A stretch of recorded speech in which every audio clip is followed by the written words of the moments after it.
Chapter 7. The Golden Room. Mr. Burke had begun to repair the old Perkins place. After Christmas, Mrs. Burke was right in the middle of writing a book, so she wasn't available to help, which left Leslie the jobs of hunting and fetching. For all his smartness with politics and music, Mr. Burke was inclined to be absent-minded. He would put down the hammer to pick up the how-to book and then lose the hammer between there and the project he was working on. Leslie was good at finding things for him, and he liked her company as well. When she came home from school and on the weekends, he wanted her around. Leslie explained all this to Jess. Jess tried going to Terabithia alone, but it was no good. It needed Leslie to make the magic. He was afraid he would destroy everything by trying to force the magic on his own when it was plain that the magic was reluctant to come for him. If he went home, either his mother was after him to do some chore or Maybelle wanted him to play Barbie.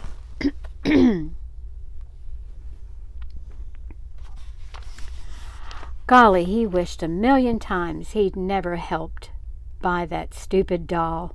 He'd no more than lie down on the floor to paint than Maybelle would be after him to put an arm back on or snap up a dress. Joyce Ann was worse. She got a devilish delight out of sitting smack down on his rump when he was stretched out working. If he yelled at her to get the heck off him, she'd stick her index finger in the corner of her mouth and holler, which would of course crank up his mother. "Jessie Oliver, you leave that baby alone. What you mean lying there in the middle of the floor doing nothing anyway? Didn't I tell you I couldn't cook supper before you chopped wood for the stove?" Sometimes he would sneak down to the old Perkins place and find Prince Terrian crying on the porch where Mr. Burke had exiled him. You couldn't blame the man. No one could get anything done with that animal grabbing his hand or jumping up to lick his face. He'd take PT for a romp in the Burke's upper field. If it was a mild day, Miss Bessie would be mooing nervously from across the fence. She couldn't seem to get used to the yipping and snapping. Or maybe it was the time of year, the last dregs of winter spoiling the taste of everything. Nobody, human or animal, seemed happy. Except Leslie. She was crazy about fixing up that broken-down old wreck of a house. She loved being needed by her father. Half the time they were supposed to be working. They were just yakking away. She was learning, she related glowingly at recess, to understand her father. It had never occurred to Jess that parents were meant to be understood any more than the safe at the Millsburg First National was sitting around begging him to crack it. Parents were what they were. It wasn't up to you to try to puzzle them out. There was something weird about a grown man wanting to be friends with his own child. He ought to have friends his own age, and let her have hers. Jess's feelings about Leslie's father poked up like a canker sore. You keep biting it, it gets bigger and worse instead of better. You spend a lot of time trying to keep your teeth away from it. Then, sure as Christmas, you forget the silly thing and chomp right down on it. Golly, that man got in his way. It even poisoned what time he did have with Leslie. She'd be sitting there bubbling away at recess, and it would be almost like the old times. Then, without warning, she'd say, "Bill thinks so-and-so." Chomp, right down on the old sore. Finally, she noticed. It took her until February, and for a girl as smart as Leslie, that was a long, long time. "Why don't you like Bill?" "Who said I didn't?" "Jess Aarons, how stupid do you think I am?" "Pretty stupid, sometimes." But what he actually said was, "What makes you think I don't like him?" "Well, you never come to the house anymore. At first I thought it was something I'd done, but it's not that. You still talk to me at school. Lots of times I see you in the field playing with PT, but you don't even come near the door. You're always busy." He was uncomfortably aware of how much he sounded like Brenda when he said this. "Well, for spaghetti sauce. You could offer to help, you know." It was like all the lights coming back on after an electrical storm. Golly, who was the stupid one? Still, it took him a few days to feel comfortable around Leslie's father. Part of the problem was he didn't know what to call him. "Hey," he'd say, and both Leslie and her father would turn around. Mr. Burke?" "I wish you'd call me Bill, Jess." "Yeah." He fumbled around with the name for a couple more days, but it came more easily with practice. It also helped to know some things that Bill, for all his brains and books, didn't know. Jess found he was really useful to him, not a nuisance to be tolerated or set out on the porch like P.T.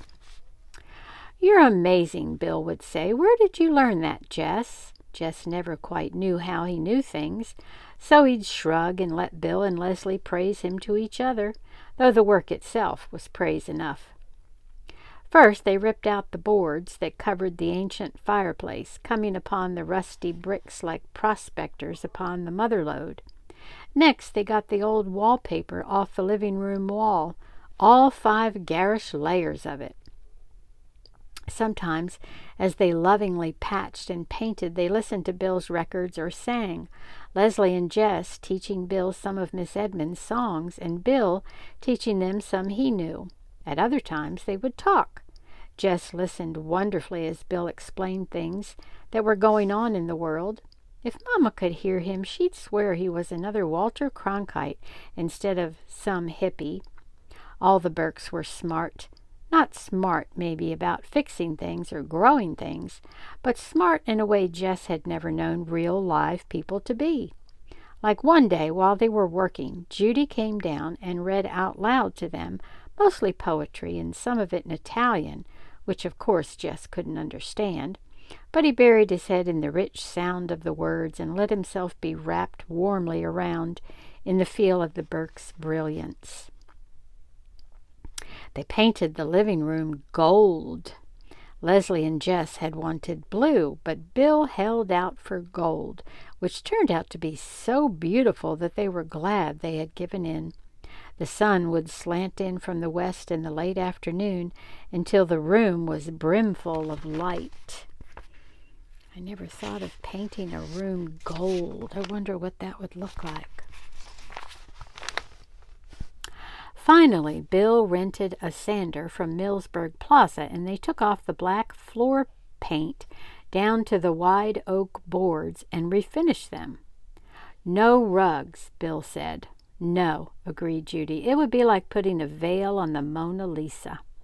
When Bill and the children had finished razor-blading the last bits of paint off the windows and washed the panes, they called Judy down from her upstairs study to come and see. The 4 of them sat down on the floor and gazed around. It was gorgeous. Leslie gave a deep, satisfied sigh. "I love this room," she said. "Don't you feel the golden enchantment of it? It is worthy to be," Jess looked up in sudden alarm, "in a palace." Relief. In such a mood, a person might even let a sworn secret slip. But she hadn't. Not even to Bill and Judy, and he knew how she felt about her parents. She must have seen his anxiety because she winked at him across Bill and Judy, just as he sometimes winked at Maybelle over Joyce Ann's head. Terabithia was still just for the 2 of them. The next afternoon they called P.T. and headed for Terabithia. It had been more than a month since they had been there together, and as they neared the creek bed, they slowed down. Jess wasn't sure he still remembered how to be a king. "We've been away for many years," Leslie was whispering. "How do you suppose the kingdom has fared in our absence?" "Where have we been?" "Conquering the hostile savages on our northern borders," she answered. "But the lines of communication have been broken, and thus we do not have tidings of our beloved homeland for many a full moon." How was that for regular queen talk? Jess wished he could match it. "You think anything bad has happened?" "We must have courage, my king. It may indeed be so." They swung silently across the creek bed. On the farther bank, Leslie picked up 2 sticks. "Thy sword, sire," she whispered. Jess nodded. They hunched down and crept toward the stronghold like police detectives on TV. "Hey, Queen, watch out! Behind you!" Leslie whirled and began to duel the imaginary foe. Then more came rushing upon them, and the shouts of the battle rang through Terabithia. The garden of the realm raced about in happy puppy circles, too young as yet to comprehend the danger that surrounded them all.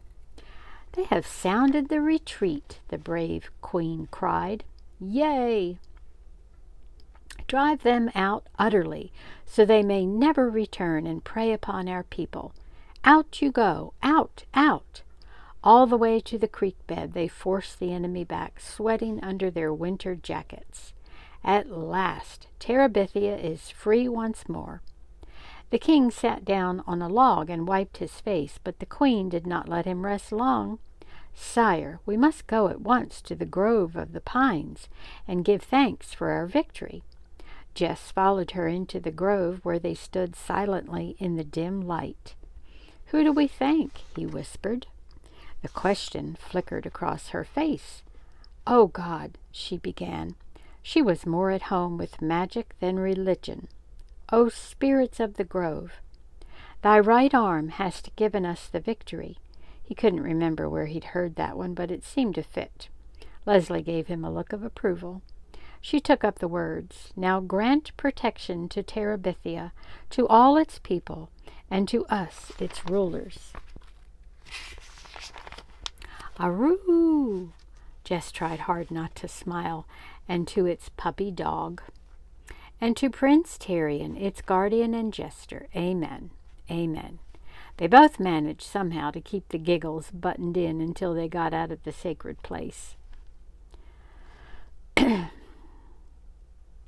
A few days after the encounter with the enemies of Terabithia, they had an encounter of a different sort at school.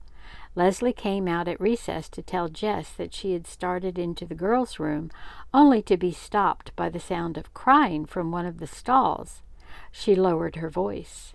"This sounds crazy," she said, "but from the feet, I'm sure it's Janice Avery in there." "You're kidding." The picture of Janice Avery crying on the toilet seat was too much for Jess to imagine. "Well, she's the only one in school that has Willard Hughes's name crossed out on her sneakers. Besides, the smoke is so thick in there you need a gas mask."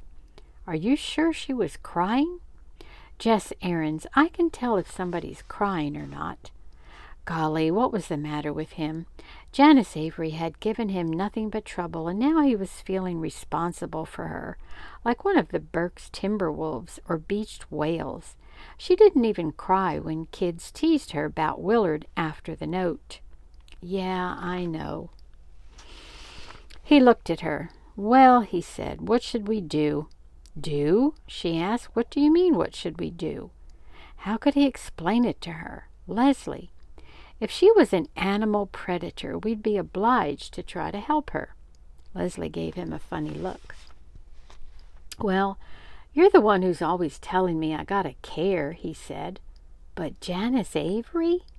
If she's crying, there gotta be something really wrong. Well, what are you planning to do?" He flushed. "I can't go into no girl's room." "Oh, I get it. You're going to send me into the shark's jaws. No, thank you, Mr. Aarons." "Leslie, I swear I'd go in there if I could." He really thought he would, too. "You ain't scared of her, are you, Leslie?" He didn't mean it in a daring way. He was just dumbfounded by the idea of Leslie being scared. She flashed her eyes at him and tossed her head back in that proud way she had. "Okay, I'm going in. But I want you to know, Jess Aarons, I think it's the dumbest idea you ever had in your life." He crept down the hall after her and hid behind the nearest alcove to the girls' room door. He ought at least to be there to catch her when Janice kicked her out. There was a quiet minute after the door swung shut behind Leslie. Then he heard Leslie saying something to Janice. Next, a string of cuss words, which were too loud to be blurred by the closed door. This was followed by some loud sobbing. Not Leslie's, thank goodness, and some sobbing and talking mixed up, and the bell. He couldn't be caught staring at the door of the girls' room, but how could he leave? He'd be deserting in the line of fire. The rush of kids into the building settled it. He let himself be caught up in the stream and made his way to the basement steps, his brain still swirling with the sounds of cussing and sobbing. Back in the 5th grade classroom, he kept his eye glued on the door for Leslie. He half expected to see her come through flattened straight out like the coyote on Roadrunner, but she came in smiling without so much as a black eye. She waltzed over to Mrs. Myers and whispered her excuse for being late, and Mrs. Myers beamed at her with what was becoming known as the Leslie Burke special. How was he supposed to find out what had happened? If he tried to pass a note, the other kids would read it. Leslie sat way up in the front corner, nowhere near the wastebasket or pencil sharpener, so there was no way he could pretend to be heading somewhere else and sneak a word with her. And she wasn't moving in his direction, that was for sure. She was sitting straight up in her seat, looking as pleased with herself as a motorcycle rider who's just made it over 14 trucks. Leslie smirked clear through the afternoon and right on to the bus, where Janice Avery gave her a little crooked smile on the way to the back seat, and Leslie looked over at Jess as if to say, "See?" He was going crazy wanting to know. She even put him off after the bus pulled away, pointing her head at Maybelle as if to say, "We shouldn't discuss it in front of the children." Finally, in the safe darkness of the stronghold, she told him. "Do you know why she was crying?" "How am I supposed to know? Golly, Leslie, will you tell me? What in the heck was going on in there?" "Janice Avery is a very unfortunate person. Do you realize that?" "What was she crying about, for heaven's sake?" "It's a very complicated situation. I can understand now why Janice has so many problems relating to people." "Will you tell me what happened before I have a hernia? Did you know her father beats her?" "Lots of kids' fathers beat 'em. Will you get on with it?" "No, I mean really beats her. The kind of beatings they take people to jail for in Arlington." She shook her head in disbelief. "You can't imagine. Is that why she was crying, just 'cause her father beats her?" "Oh, no. She gets beaten up all the time. She wouldn't cry at school about that." "Then what was she crying for?" "Well, golly," Leslie was loving this. She'd string him out forever. "Well, today she was so mad at her father that she told her so-called friends, Wilma and Bobby Sue, about it." "Yeah?" "And those two, she looked for a word vile enough to describe Janice Avery's friends and found none. "Those two girls blabbed it all over the 7th grade. Pity for Janice Avery swept across him. "Even the teacher knows about it." "Boy," the word came out like a sigh. "There was a rule at Lark Creek, more important than anything Mr. Turner made up and fussed about. That was the rule that you never mixed up troubles at home with life at school. When parents were poor or ignorant or mean or even just didn't believe in having a TV set, it was up to their kids to protect them. By tomorrow, every kid and teacher in Lark Creek Elementary would be talking in half snickers about Janice Avery's daddy. It didn't matter if their own fathers were in the state hospital or the federal prison. They hadn't betrayed theirs, and Janice had. Do you know what else?" "What?" "I told Janice about not having a TV and everyone laughing. I told her I understood what it was like to have everyone think I was weird." "What'd she say to that?" "She knew I was telling the truth. She even asked me for advice as if I was Dear Abby." "Yeah?" "I told her just to pretend she didn't know what on earth Wilma and Bobby Sue had said, or where they had got such a crazy story, and everybody would forget about it in a week." She leaned forward, suddenly anxious. "Do you think that was good advice?" "Golly, how should I know? Make her feel better?" I think so. She seemed to feel a lot better. Well, it was great advice then. She leaned back, happy and relaxed. Know what, Jess? What? Thanks to you, I think I now have 1½ friends at Lark Creek School. It hurt him for it to mean so much to Leslie to have friends. When would she learn they weren't worth her trouble? Oh, you got more friends than that. Nope, 1½ Monster Mouth Myers doesn't count. There in their secret place, his feelings bubbled inside him like a stew on the back of the stove. Some sad for her and her lonesomeness, but chunks of happiness too. To be able to be Leslie's one whole friend in the world, as she was his, he couldn't help being satisfied about that. That night, as he started to get into bed, leaving the light off so as not to wake the little girls, he was surprised by Maybelle's shrill little, "Jess? How come you still awake?" "Jess, I know where you and Leslie go to hide." "What do you mean?" "I followed you." He was at her bedside in one leap. "You ain't supposed to follow me." "How come?" Her voice was sassy. He grabbed her shoulders and made her look him in the face. She blinked in the dim light like a startled chicken. "You listen here, Maybelle Aarons," he whispered fiercely. "I catch you following me again, your life ain't worth nothing." Okay. She slid back into the bed. "Boy, you're mean. I ought to tell Mama on you." "Look, Maybelle, you can't do that. You can't tell Mama about where me and Leslie go," she answered with a little sniffing sound. He grabbed her shoulders again. He was desperate. "I mean it, Maybelle. You can't tell nobody nothing." He let her go. "Now, I don't want to hear about you following me or squealing to Mama ever again. You hear?" "Why not?"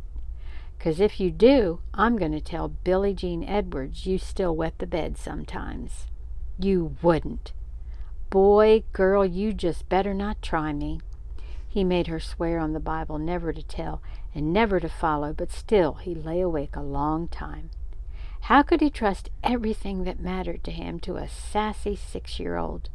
Sometimes it seemed to him that his life was delicate as a dandelion. One little puff from any direction, and it was blown to bits. Till next time.